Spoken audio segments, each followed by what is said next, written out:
ya. I'm the man, girlfriend that I told ya. Been jiggy, you can catch me with the bros, yeah. With most spins in a coaster. And right now, I just wanna know ya. Treat you like the boys supposed to. I'm saying I ain't been emotional. Baby, you can get it all, my love, my love, my love, my love. Woo! Yes, yes, yes. What's going on, folks? Jeff London back with another episode of the London Effect. Yes! Woo! Folks, before we jump into the podcast today, let's do a couple things. One, subscribe to the podcast. Give me a 5-star rating. Also, folks, make sure you leave a comment. Leave a comment under the podcast, especially if you're on that Apple platform. Also, do me a favor, run over to Instagram. Follow me at King London Supreme. Facebook, I'm Jeff London Official. YouTube, youtube.com/strong body, strong minds. I'll link to everything in the show notes. Also, guys, if you're looking to work out during this time, during the lockdown, during the quarantine, you can run over to the YouTube. I got a ton of fitness stuff over there. All right. A lot of stuff going on in the world. We're still dealing with the COVID-19 pandemic rather. And honestly, man, I'm kind of just like, this has actually been a good time. I've never been home this long before. I go out to do my groceries and I work out. Sometimes I'll go to the park like early when no one's out there and I work out. But I'm actually cool. I'm pretty cool. This hasn't affected me too much. It's like I've been working a lot, doing a lot of stuff from home. I've been doing these virtual classes. Those are going well. And I've just been working on some other projects, just catching up on life. I'm cool. I'm cool. A lot of people are like, I can't wait to go outside and blah, blah, blah. But, man, I just adapt. That's my main thing, man. You know what? Darwin. There's a saying they used to say, only the strong survive. But that's not true, man. The most adaptable survive. All right? And Darwin figured that out. He's the guy that figured out evolution. And he was going to all these different islands and he was finding these animals. And basically, the common thread is that these species of animals would survive because they were the most adaptable. They adapted to the changing climate. They adapted to their new environment. Some of them were like displaced by like crazy floods or whatever. And yeah, I always think about that. Whenever I'm in a situation, if I'm like in around a particular group of people, I'm like, what kind of environment is this? Who do I need to be in this environment to thrive? Do I need to be aggressive? Do I need to be more relaxed? What do I need to do to like navigate this terrain? So I say all that to say, I'm adapting to this, man. I'm keeping busy. So this hasn't been much of an issue. And during this time, I came across a film on Netflix called The Tiger King. I'm sure most people saw this movie because it went viral. It went and like this dude is all over. Joe Exotic went all over the social media. And if you haven't seen The Tiger King, you should watch it. It's an interesting movie. And I'm not gonna get into all the details of it, but there was a part in the movie where it's this lady Carol Baskin who is like someone who is about saving animals and tigers and exotic animals. And this other guy named Joe Exotic who has basically his own zoo with a lot of lions and tigers. And Carol is like an activist for animals. And she was trying to take this guy, she was just bashing this guy, just throwing his name all over the mud. And this guy, Joe Exotic, was like, he had a podcast. He was always making fun of her. He was like sending snakes to her mail. He would have like a blow up doll and shoot the doll, like, pretending it was her. He was just going after this girl. He took it upon himself to have this war with this woman. And they had this whole lawsuit, right? They had this whole lawsuit thing, and this guy damn near went broke trying to fight this lady in court. And to the point where I think they even took his parents' house. He was just kept going after this lady. And there was a point in the movie where it was over. It was like, all right, he lost. He had to pay her back. They were kind of being cool with him, like, all right, man, we'll work with you. Pay us back. They're basically like, leave us alone. Carol Baskin. They're telling this guy, Joe Exotica, like, leave us alone.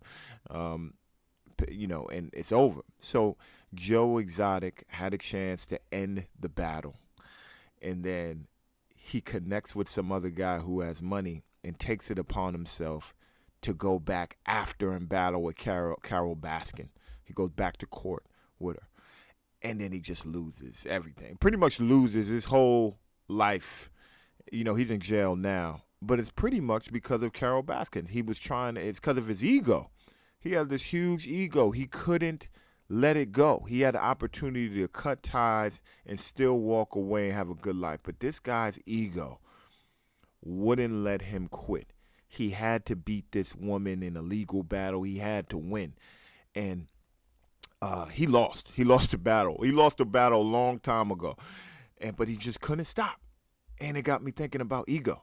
I started thinking about ego, and I was like, man, ego has to be, I think ego is the reason why you're winning. Managing of your ego is the reason why you're winning in life, or the reason why you're losing in life. And I see it all the time. And I used to have a huge ego problem. I mentioned this before in other podcasts. And you know what? I think a lot of men go through that. Young men go through that as they get older. There's just a lot of testosterone going on. And especially if you're in some type of competitive endeavor.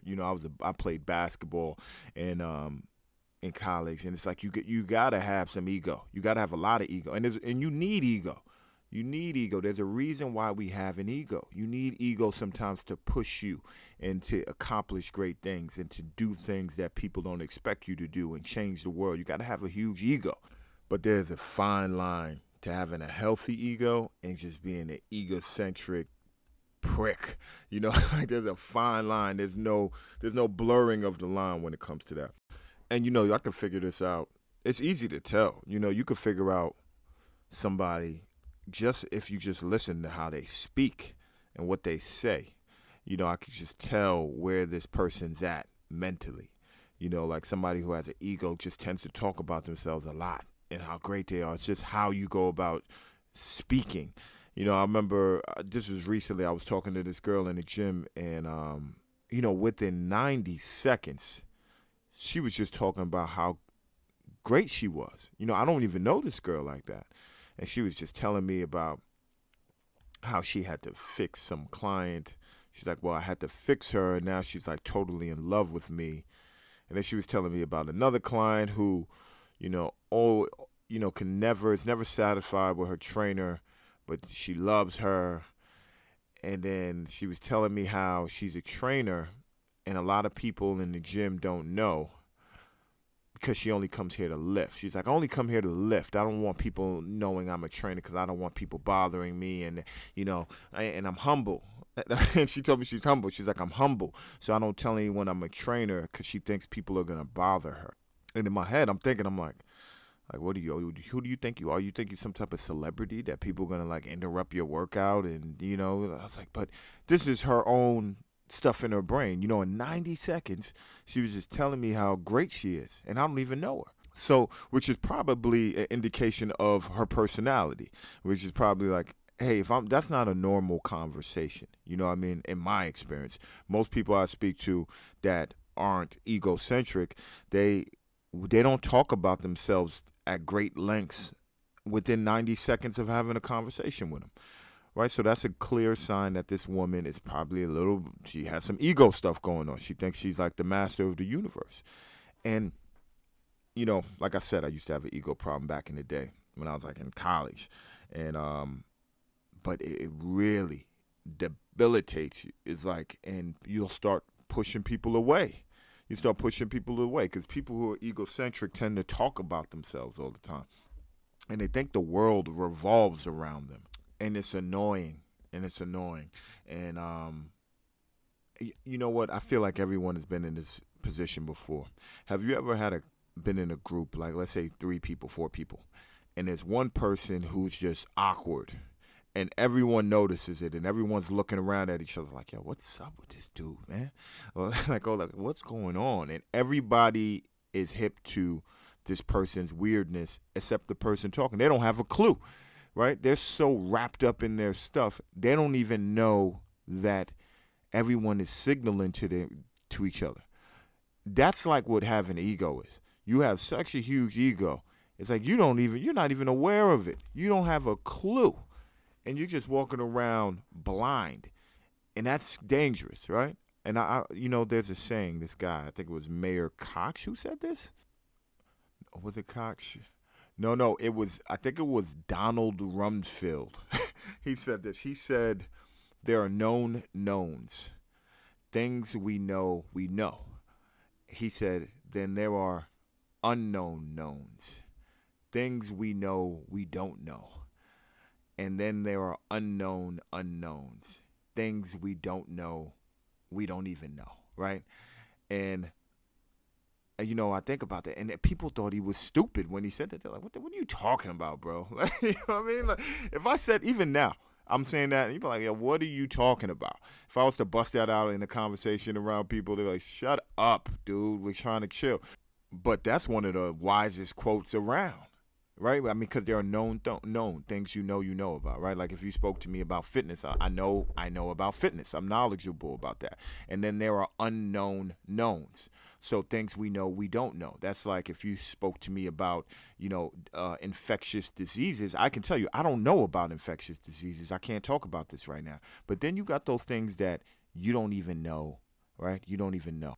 That's just like, let's say soy. Let's say you're eating a lot of soy. You don't even know that soy, it can be cancerous. It can be detrimental. Like modified soy, processed soy is not healthy. And you could just be eating a ton of soy and you just don't have a clue. And then you end up getting sick or something like that, right? So when you're having a conversation with a bunch of people and you're egocentric and you don't even know about it, it's an unknown unknown, and it's detrimental because people are looking at you. You end up creating this reputation for yourself and you push people away, and you got this issue that you don't even know you have, which is dangerous, right? And then you wonder why things aren't working out for you, right? So I mean, and that's just one of the downfalls of having a huge ego. Another downfall is it debilitates you, right? You can't. It's hard to learn and grow when you have a huge ego because you think you're great, and sometimes even when you know you need help, your ego's so big you won't allow yourself to get help. I've seen this like when I'm training people one on one, and I'm telling like what we're talking about diet or we're talking about fitness, and their ego, so they have this thing, their ego's so big, it creates an insecurity where they don't even like being the student. They don't even like learning. They're like, well, I know about diet. I know about diet. I don't, my diet's fine. I don't even know. Maybe 90% of my clients say that my diet's fine. It's, I know what it is. I'm eating too many nuts. It's the almonds. They're high in fat, and I'm eating this too much fruit. And I'm like, really, really, dude? Do you think that's why you're 40 pounds? You think it's the almonds? Fruit is high in sugar. I always say this too. And like bananas are high. Certain fruits are high in sugar. Bananas, mango, etc. But you know what? I have yet to meet somebody that come to me and be like, "Yo, man, it's these damn bananas, these damn mangoes is what's killing me. It's these almonds that's got me overweight." It's never that. It's always some other stuff. But I digress. My point is that these people you're talking, you hired me. Like this is somebody who hired me to help them, and I'm trying to help you. I'm telling you about your diet. I'm telling you about how you need to exercise, and you have the answer, right? Your ego's so big that you won't even accept feedback from a professional. You call me. I didn't come. I'm not voluntarily giving you this information. I'm giving you this information so we can transform your body. You're happy. I'm happy. If you're happy, you'll continue to train with me. It works. It's like this whole 360 process. It's beautiful. But this person's ego just blocks them. They don't want to hear it. They don't want to hear it because, and sometimes it's either this. It's either you have an ego, and you think you know about a topic already, so you don't even want to be coached, or you don't even want to be informed about it. You're like, oh, I already know that. I don't need to. We don't need to talk about that. Or you have a big ego and you don't know something, but the fact that somebody's teaching you makes you feel insecure. So you don't want to be taught, right? You don't want to be taught, and you will only be taught by somebody that fits the criteria for you, right? That person has to fit this criteria for you. I've seen people. I remember there was this like job seminar back in the day, and this we were being coached by people who had the job that we were trying to get, and they were giving us tips on how to approach the interview. So they were calling people up in front of the room, and the people that had the job were giving feedback. They're like, hey, you don't want to say that because X, Y, and Z. And I've seen people, students or prospects, like get defensive because somebody was trying to help them get a job. It was crazy. And then I remember one of the teachers who has this job that we all wanted at the time say, "Hey man, one guy he was bugging. He was in front of the room bugging. Like he had an attitude. He was clearly not happy. He was being corrected and receiving this advice." And the guy, he was like, "Look, man, right now your attitude is very disrespectful right now." He's like, "Look, I'm helping you." He's like, "I already got the job." And I was cringing in my seat. I was like, "Dude, shut up. Just listen. This guy's trying to help you." So that's ego for you right there. That's ego just blocking you, right? So whenever I see somebody has an ego or they're not willing to listen, I stop talking. I say, "Okay." It's like, "Hey, okay, fine." Or if I'm working out, like I teach classes, and sometimes people, they're not going hard. I'm like, okay, or if I'm giving you advice, I'm saying, "Hey, this is what you need to do," and I'll ask, like, "Hey, did you work out? Did you do those two workouts independently, like we discussed?" Say no. Well, okay, I don't care, because I'm already fit. Like I've already accomplished my fitness goals. I don't care if people listen to me or not. It doesn't matter to me. I'm good. This is your thing. This is your goal. What you do and what you don't doesn't affect me. So I could care less.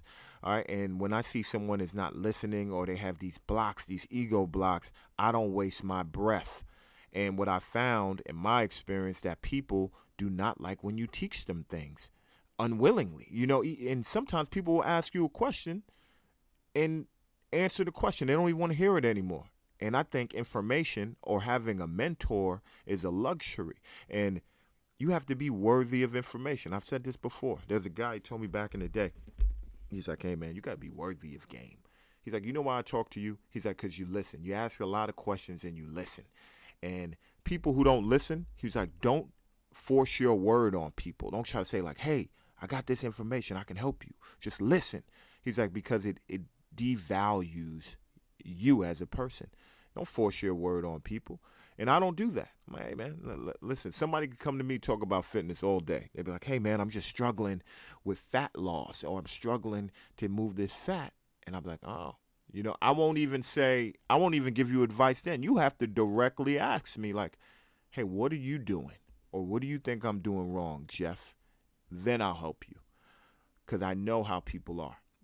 And I don't want to waste my time or my breath." All right. So anyway, I thought it'd be a good idea to give some tips. Give some tips on ego. And I have some experience in this, folks, because like I said, I had a huge ego problem. And one day I figured it out. And it made sense to me. I'm like, oh, I have a problem. I became more self-aware. I started becoming more self-aware, and I was like, "Damn, I have a problem," and everything started making sense to me after that. I'm like, "Okay, now I know why this relationship didn't work at work." You know what I mean? Or now I know why people were acting this way in this particular crowd. It just all made sense because I was finally aware. I was able to see my behavior, and I was like, "Yo, you have an enormous ego," and I just crushed it. I crushed it. I still have a healthy ego, but my ego, I've done a lot of work on this to make a long story short. All right. So one thing, tip number one, I think you have to operate in absolute truth. You have to be viciously truthful with yourself when it comes to everything. Now, this is tricky because that means you have to admit that people are better than you, right? Like people know more than you, and you have to shut up and listen or even ask questions. You have to go out and seek information. And that's tough for people who have huge egos because when you have a huge ego, you tend to make excuses or give people, there's a reason why people are better than you, right? So instead of saying, like, "Hey, this guy seems to know what he's doing and he's killing it, and I need to learn from him." you will say something else like, "Oh, he got lucky." You know, oh, he's only killing it because it was right timing. Oh, she's only killing it because her mommy and daddy had money. She got more resources than me. And when you have these excuses, you can't learn from people. But when you're brutally truthful, you're like, "Hey, this guy's killing it. He's where I want to be. Let me learn from him." All right? It's almost like you tend to be a hater when you have a huge ego, because nobody can just legit just be ahead of you. So you got to be honestly truthful with yourself. You got to be like, "Hey man, I suck. I'm not that good, and I need to get better." I say, in college, I see this guys who aren't playing their careers on the basketball team in basketball, whatever sport isn't panning out the way they want it to pan out, and they think they're great. I used to have a kid on my team. I'm not gonna say his name. He used to think he was so good, and the truth was he was only okay. He could have been a lot better, but he would tell himself he's so good, and as a result, he didn't work on his game as much. He didn't practice as much as he should have because he was telling himself he's so great, and it was this whole conspiracy theory to why he wasn't playing and why he wasn't performing well. When the truth is, he was only okay, and he needed to practice and dedicate himself more. And he never manifested. He never turned out to be the player he wanted to be because he wasn't truthful with himself. So that's tip number one. You got to be viciously truthful with yourself, viciously truthful for yourself. And if somebody has more information than you can't take it personal. If somebody's doing better than you, you should be inspired, and you have to say, "Hey, this person's doing better than me, and I'm going to ask them for some help, or I'm going to watch what they're doing." All right, that's tip number one. Tip number two, which is more of a question, but it kind of piggybacks on tip number one. You got to ask yourself a question like this: if if I am so good, or if I know so much, or if I'm so smart, fill in the blank, why aren't I winning? Right? That's what you got to ask yourself. If I'm so good, if I'm so talented, why am I not in the position where I want to be? And there should be no excuses for that. You see this a lot of times. I remember I heard this guy, he said this. He was like, he thought he was smart, like everyone does when they're young. They think they're much smarter. Not even young, in period. A lot of people just think they're a lot smarter than what they really are. And he said, "You know what?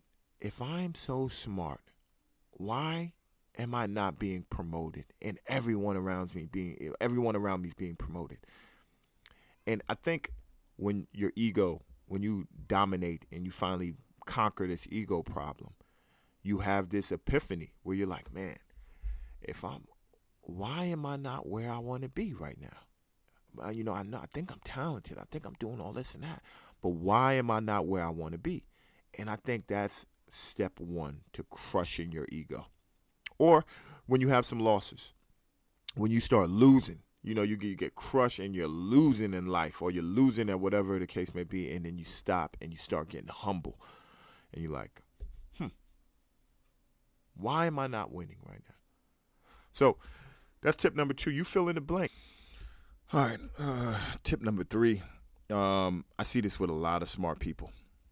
It's like a twofold tip. Tip number three is that you got to be a good listener, and you can't assume you know everything.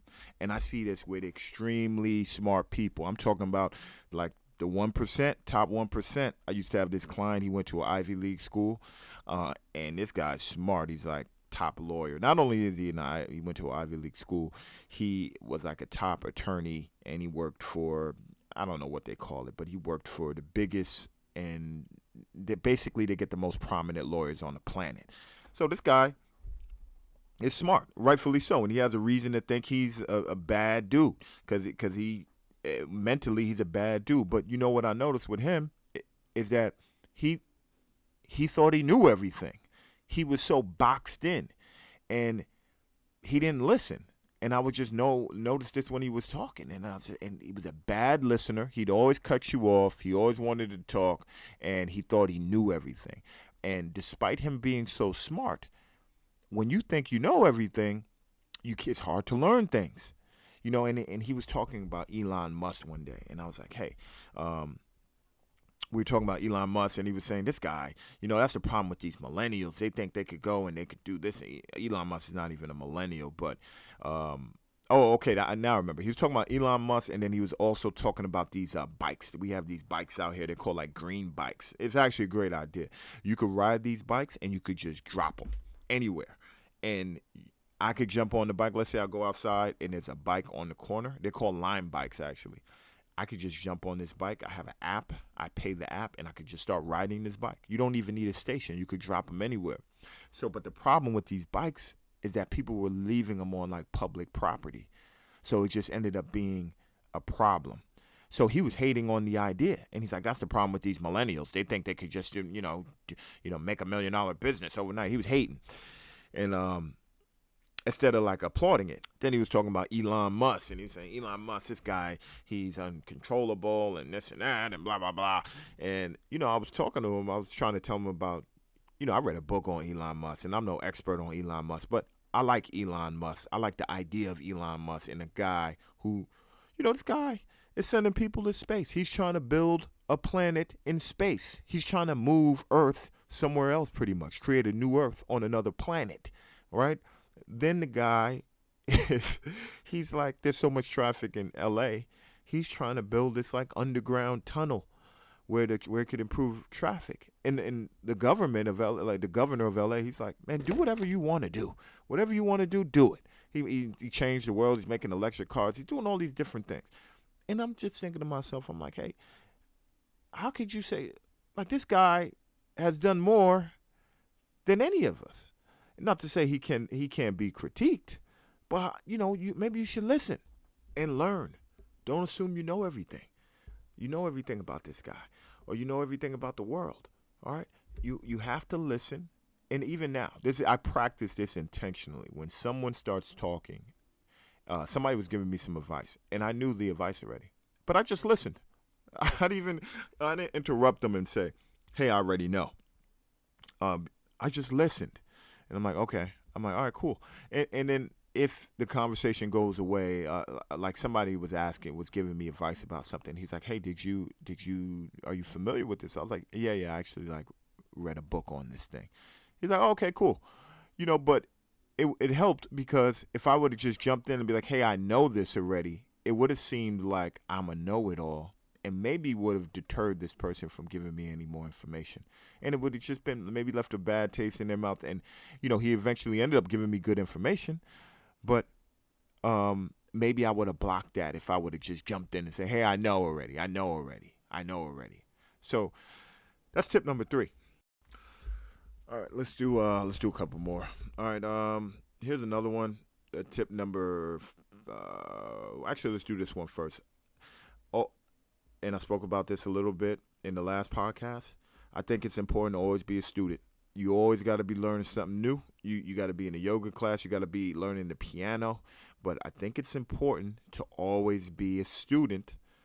That way, it helps you with your ego. All right? I remember I used to take the piano lessons back in the day, and I sucked. And I was clearly the worst person in the room. But there's no faking it there.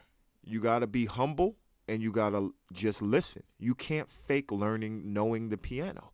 Because once you get on the keys, it's obvious that you don't know how to play. So you just have to, you got to be humble. And you got to stick it out. And you have to learn the piano. And you got to listen. There's no jumping. And you got to listen and ask questions. And, and you're going to be embarrassed. But I think when you're always a student, it keeps you humble.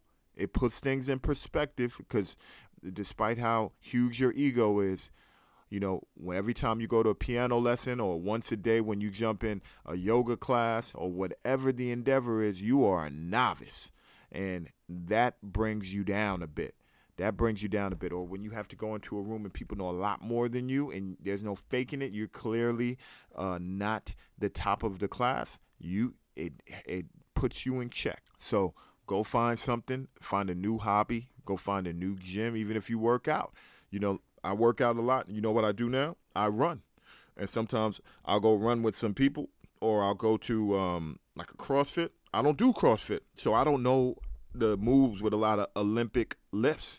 So I gotta be. It humbles me. It's like, hey, I I'm fit, but I don't know how to lift. I do Olympic lifts proficiently, or I'm not a great runner. So it just keeps me in check. But I'm always doing something that I suck at, or I'm the worst person in the room, and I'm cool with that. I'm always cool with that. All right. So find something where you're not good, and you're a student. That's tip number 4, I think. Right. Let's go to tip number 5. Tip number 5, man, you ask yourself why. Always don't assume, ask yourself why 5 times. All right? I remember the first time I kind of checked my ego, I kind of realized I had an issue is and we spoke about this a little bit last podcast, but not to this extent where somebody was just giving me advice and I was getting irritated and I just jumped in and said something. And I'm like, damn, man, why are you jumping in? This person obviously knows more than you. Why are you jumping in this conversation and not listening to this stuff? And then I was like, well, because I knew that already. It's like, but still, why? What was the purpose of jumping in? It's like, well, because I didn't want to seem like I wasn't knowledgeable about this particular topic. And like, well, why is that an issue for you to not feel, well, I didn't want to appear like I didn't know, like I'm dumb. Like, well, why is that? And then I kept asking myself why. And then you get down to this root cause, like, hey, man, I'm a little bit insecure about where I'm at in this particular domain. I feel like I should be doing much more. And as a result, when someone's coaching me, I don't feel like I'm where I'm supposed to be. I feel like I should be all the way up here and I'm down here.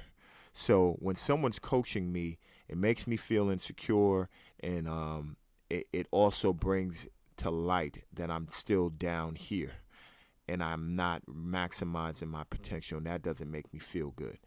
And they're like, oh, okay, well, why are you down here? And then maybe you get to the root cause of the problem, right? You find out, hey, man, I should be doing much more. But the truth is, I'm not putting in the work. I'm not putting in the work. I'm not studying enough. I don't have good work ethic, or I'm nervous. Maybe I'm nervous and I'm shy to the world. I don't want to be critiqued. I'm nervous to put myself out there. And I'm nervous I'm going to fail and look stupid, which is usually the root cause of a lot of people's problems or a lot of issues, is that people don't want to look stupid and they're shy, right? And I'm not going to go down that rabbit hole, but you got to be kind of self-aware to ask yourself these questions like, hey, why am I even doing this? Why do I feel that? You got to be self-aware. And, I spoke about that with meditation and blah, blah, blah. All right. And I'll give you some books. A good book. Here's a really good book, and this is like kind of piggybacks on tip number 4. It's called. This book is great. How to Win Friends and Influence People.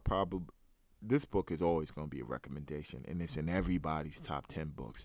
And one of the things they said in the book is that you shouldn't go around correcting people all the time, because when you think about it, the end result is you just piss off the other person. You're in the middle of a conversation and you go out of your way to prove that somebody's wrong. You just end up pissing off somebody. And there's a time and place for that. Like if you're having a debate with one of your boys, it's, y'all chilling and then, there's some frivolous conversation about hip hop or something, how many album sales were sold or whatever.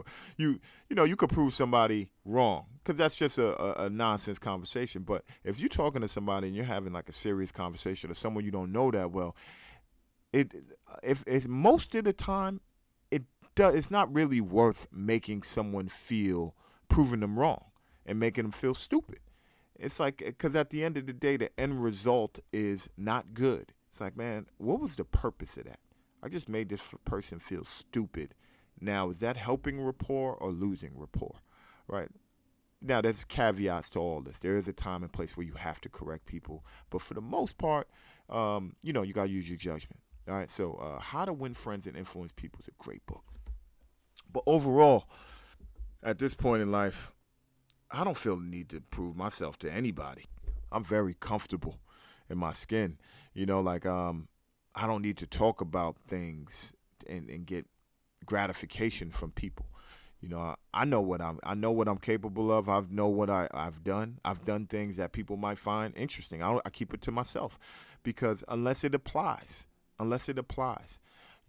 used to always walk around with my accomplishments on my sleeve, and it's just like, no, man, that's like there's no reason for that. Like now, I'm in a place where I'm just at peace. I don't need to brag, but you could tell somebody who's sure of themselves just how they carry themselves. They just walk around and they just do their thing. Their head is high. They're not nervous. They speak clearly. They walk in the rooms, and that's how I walk around.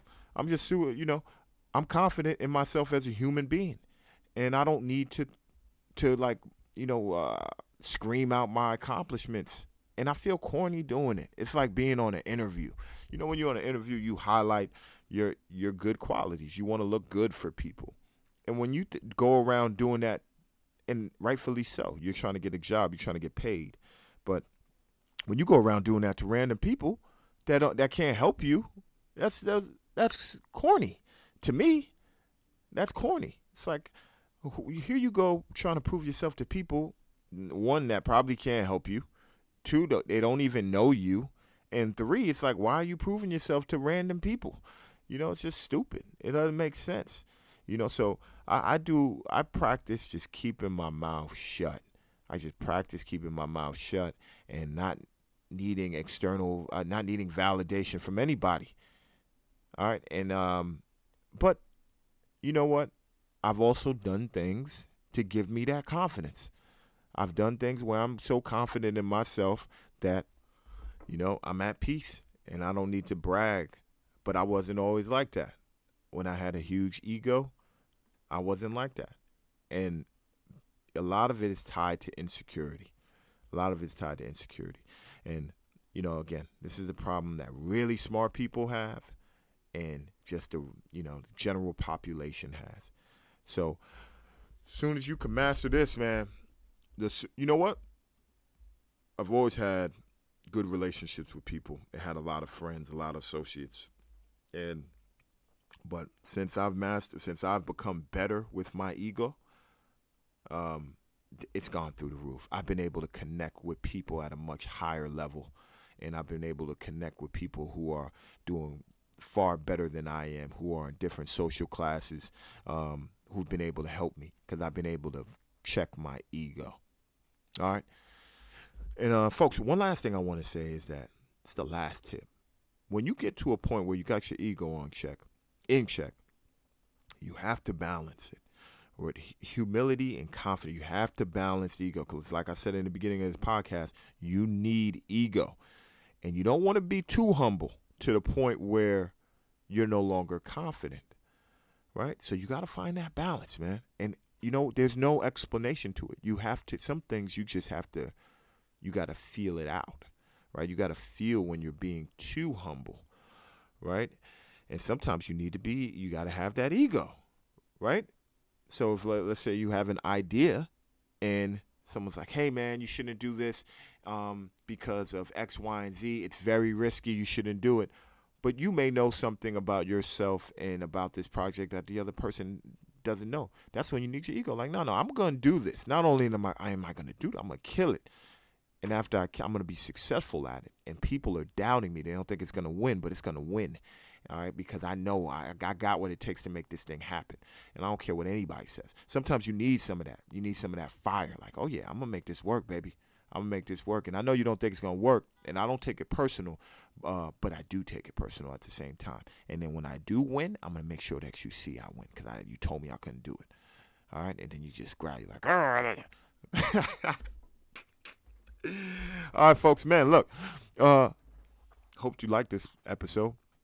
If you did, you show me some love. Give me a comment. Share it with a friend. Share it with a friend. Say, hey man, there's this dude. His name is Jeff London. He has a body like a Greek god, a mind like a philosopher.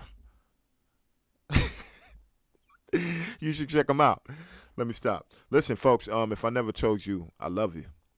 I love you. One love. Peace.